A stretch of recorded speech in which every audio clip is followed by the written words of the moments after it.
दोस्तों रेलवे इस साल भर भर की नौकरियां दे रहा है। तो रेलवे ने एक और शॉर्ट नोटिफिकेशन दे दिया है आरआरबी जेई 2024 का। 2024 का ये नोटिफिकेशन आ चुका है। इससे पहले ये जो वैकेंसियां थी ये 2018 में आई थी। 2018 के बाद यानी 6 साल के बाद ये वैकेंसियां दोबारा आई हैं। तो 6 साल का जो वनवास है वो खत्म हो चुका है बच्चों का। अब यहाँ पे अपनी तैयारी शुरू कर दीजिए। देखिए मैं आपको बता दूं इसकी जो इम्पोर्टेंट बातें हैं वो है एप्लीकेशन कब ओपन हो रहे हैं। एप्लीकेशन जो ओपनिंग डेट है वो आप ध्यान रखिए। एप्लीकेशन ओपनिंग डेट 30 जुलाई से यहाँ पे फॉर्म भरने शुरू होंगे और ये 29 अगस्त तक भरे जाएंगे। तो आपको लगभग 1 महीने का समय मिलेगा फॉर्म भरने के लिए। तो आपको दोनों डेट को मार्क कर लेना है। 30 जुलाई से फॉर्म शुरू होंगे और 29 अगस्त को यहाँ पे फॉर्म भरने बंद हो जाएंगे। यहाँ पे कुछ वैकेंसी की बात कर लेते हैं। जो वैकेंसी आई हैं वो जो पोस्ट आई हैं यहाँ पे chemical supervisor, R N M supervisor और रिसर्च में आई है। लेवल 7 की जॉब है। इनिशियल पे स्केल यहाँ पे 44,900 है और इसकी जो एज है वो 18 से 36 ईयर की दी है जनरल के लिए। और टोटल जो वैकेंसियाँ हैं ये 17 हैं। और ये याद रखना है ये वैकेंसी सिर्फ आरआरबी गोरखपुर जोन के लिए है। अदर दूसरी जो पोस्ट हैं जिनका नाम junior engineer, depot material superintendent and chemicals metallurgical assistant की है। लेवल 6 की जॉब है। इनिशियल पे 35,400 है। 18 से 36 यहाँ पे एज क्राइटेरिया दे रखा है।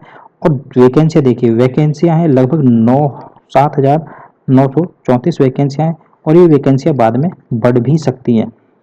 तो आपको यहाँ पे जो एज है एज का विशेष ध्यान देना है। वैसे तो जो एज क्राइटेरिया होता है यहाँ पे ये 18 से 33 लेते थे, लेकिन इस साल क्या है इन्होंने 18 से 36 कर दिया है। 18 से 36 कर दिया है क्योंकि यहाँ पे 3 साल का यहाँ रिलैक्सेशन मिला है। यहाँ पे 3 साल का यहाँ रिलैक्सेशन दिया है। किस लिए दिया रिलैक्सेशन यहाँ पे? क्योंकि 3 साल हमारे जो कोविड में खराब हुए थे उसकी वजह से यहाँ पे रिलैक्सेशन दे दिया है। ठीक है, तो आपको ये चीज़ थोड़ी सी ध्यान रखनी है। तो जिन लोगों के पास बीटेक की डिग्री है या फिर डिप्लोमा है, ठीक है, तो वो लोग यहाँ पर अप्लाई कर सकते हैं। और जनरल के लिए एज क्राइटेरिया याद रखना है 18 से 36 है। कहीं भी कंफ्यूज मत होना। पहले ये 18 से 33 हुआ करता था। अब 3 साल का आपको और एक्सटेंशन दे दिया है यहाँ पे। ठीक है, तो आप यहाँ पे अप्लाई कर सकते हो। बाकी अदर जो एजुकेशनल क्वालिफिकेशन है, मेडिकल स्टैंडर्ड है या फिर दूसरे जो रिजर्वेशन वाला जो कुछ पार्ट है, अगर आपको उसके विषय में जानकारी चाहिए तो डिटेल नोटिफिकेशन आने के बाद वो चीज़ें डिस्कस कर दी जाएंगी। बाकी आपको चीज़ें क्या याद रखनी है, लगभग इसमें 500 रुपये की जो फीस है सभी कैंडिडेट्स के लिए यहाँ पे 500 रुपये की है और 400 रुपये यहाँ पे आपको रिफंड हो जाएंगे। 400 रुपये आपको रिफंड हो जाएंगे। कब हो जाएंगे?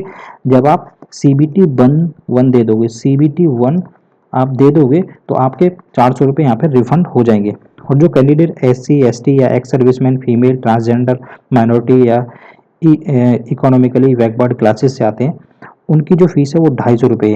क्या है? 250 रुपये। और ये जो 250 रुपये ये भी रिफंड हो जाएगी बैंक में जब आप CBT 1 दे दोगे। CBT 1 दे दोगे तो ये 250 रुपये भी आपको वापस आपके बैंक अकाउंट में मिल जाएंगे। ठीक है, तो आपको इस बात का ध्यान रखना है। और बाकी जो दूसरी कुछ डिटेल है वो डिटेल नोटिफिकेशन आने पर और भी बता दी जाएगी। बाकी जो एज आप कैलकुलेट करोगे एज मैं वो भी बता देता हूँ आपको। एज कब से कैलकुलेट की जाएगी? आपकी एज जो कैलकुलेट की जाएगी 1/1/2025 से, यानी कि जो एज आपकी जो काउंट होगी वो 1/1/2025 से काउंट होगी। यानी 1 जनवरी 2025 से काउंट होगी। आप ये देख लेना, आप 1 जनवरी 2025 को 36 से ऊपर के नहीं होने चाहिए। आपको क्या याद रखना है कि आप 1 जनवरी 2025 को 36 साल से ऊपर नहीं होने चाहिए। और याद रखना, आप यदि जो एलिजिबिलिटी क्राइटेरिया की बात करता हूँ, यदि आप मान लीजिए डिप्लोमा कर रहे हो या फिर आप डिग्री कर रहे हो और आप फाइनल ईयर में हो, ठीक है, तो आप एप्लीकेबल नहीं हो। आप यहाँ पर एप्लीकेबल नहीं हो, ये बात ध्यान रखना है। ठीक है, ओके, तो धन्यवाद।